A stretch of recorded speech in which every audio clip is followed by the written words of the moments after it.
Praise the lord. ఆదిప స్తంభం గ్రంథంలోని న్యాయబద్ధత.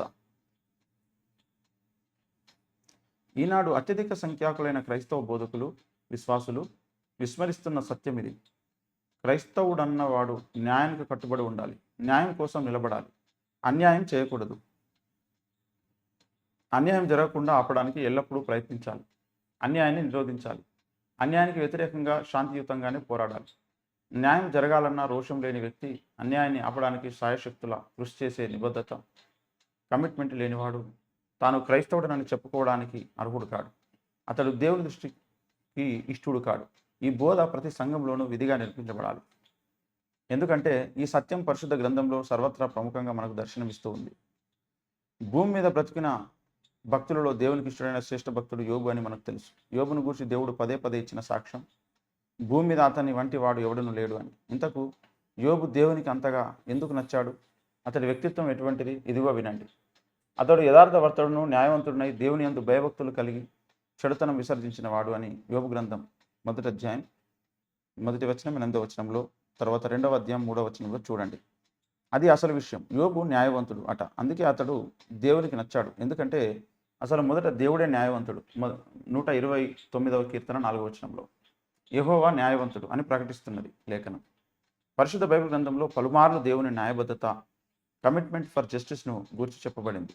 కీర్తనలు 33:5లో, 37:28లో లాంటి వచనాలు, అనేక వచనాలు ఈ ప్రముఖ సత్యాన్ని ప్రవచిస్తూ ఉన్నాయి.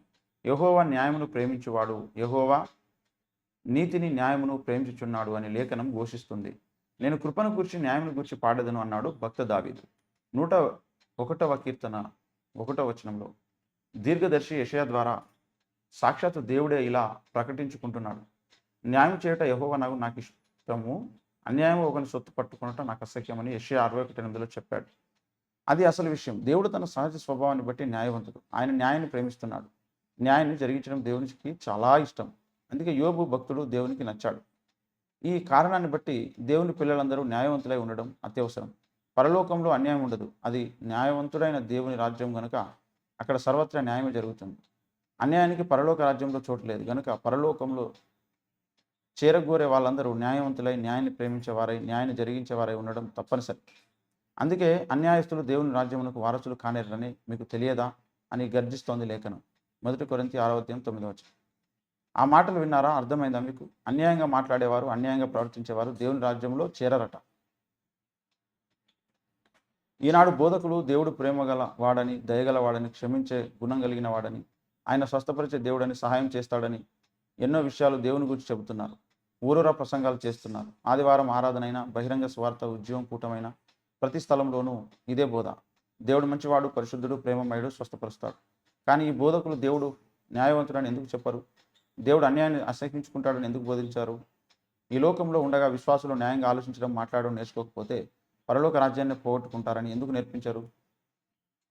తర్వాత చాప్టర్లో మిగతా విషయాలు చూద్దాం. ఇది మీకు దీవెనకరంగా ఉంటే మీకు తెలిసిన వారికి పరిచయం చేయండి. ఈ యొక్క గ్రంథం అమెజాన్లో ఉంది. హార్డ్ కాపీ కూడా తెచ్చుకొని మీరు చదవాల్సిందిగా మనవి చేస్తున్నాను. May God bless you.